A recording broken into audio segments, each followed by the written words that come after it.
An exclusive interview on Fox 11 this evening with Border Patrol as their agents scatter across LA County to help ICE with undocumented immigrant apprehensions. Their work with ICE the last 2 weeks has led to protests here and across the whole country. Fox 11's Matthew Seedorf live in Whittier tonight with more. Matthew? Yeah, we've seen those protests against ICE, against Border Patrol, but now we're hearing from Border Patrol as they ramp up their efforts.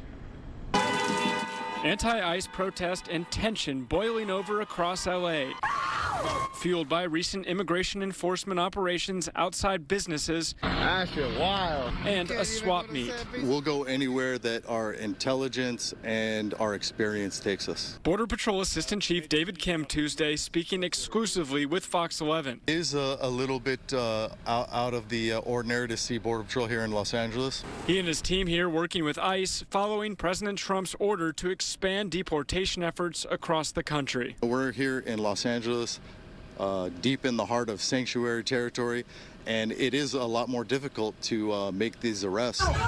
This is the scene Tuesday in Pico Rivera as Border Patrol apprehended non-U.S. citizens outside of Walmart. He was trying to help.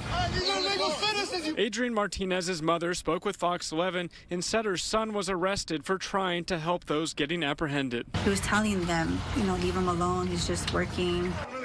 The narrative right now is just a U.S. citizen was arrested for no reason, but that subject punched 2 agents.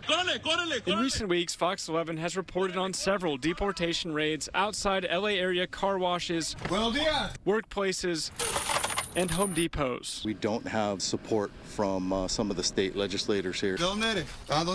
That's forcing us to go out and do roving patrols. This is the property of the church. Kim argues sanctuary immigration policies in California have them conducting these operations on the street instead of in jails. How do you determine who to pull over, who to stop, and who to ask where they're from? Without giving away, some of the tactics out there, the vast majority of these roving patrols would just be consensual encounters, and we know where to look and we know the indicators. They came up and they interviewed me and asked me where I was born. Residents and workers have expressed their concerns and fears. Everybody's scary right now.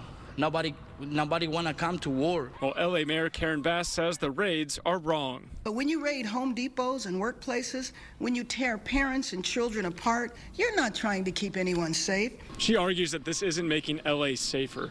Well, I would argue just yesterday we were doing some roving patrols, and we encountered some folks at a Home Depot. One of those subjects that we encountered was an illegal alien who back in 2015 had sexual intercourse with a minor under 16. Agents watching the protest even outside their own hotels, saying they won't back down. Immigrants, those that are here legally, have nothing to worry about. But if you are here illegally, my recommendation is to self-deport. So I also asked how long they plan to be in the LA area helping ICE, and he responded saying until the job is done. Reporting live tonight, Matthew Seedorf, Fox 11 News. So at the beginning of a lot of this, a lot of folks in the Trump administration were suggesting we're really just going after people with criminal records. Just to be clear, that's not really what's happening anymore. It seems like it's a broader scope, right?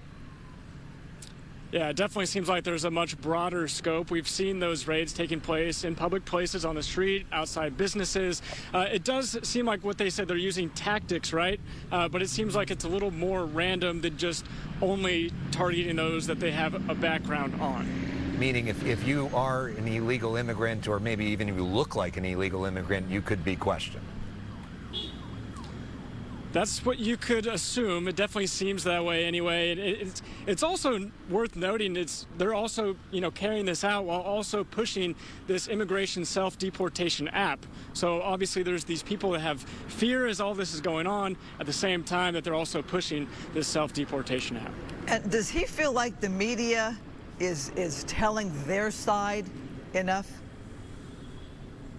I don't think so. I feel like they believe that the narrative is super one-sided right now, especially, mentioning certain instances that have been in the news recently. They feel like the other side hasn't gotten out there. But at the same time, I know, for example, many outlets have been trying to get interviews with them, and it's just been tough. Well, we appreciate him sharing his perspective, and we appreciate you putting that story together. Matthew Seedorf, thank you for that.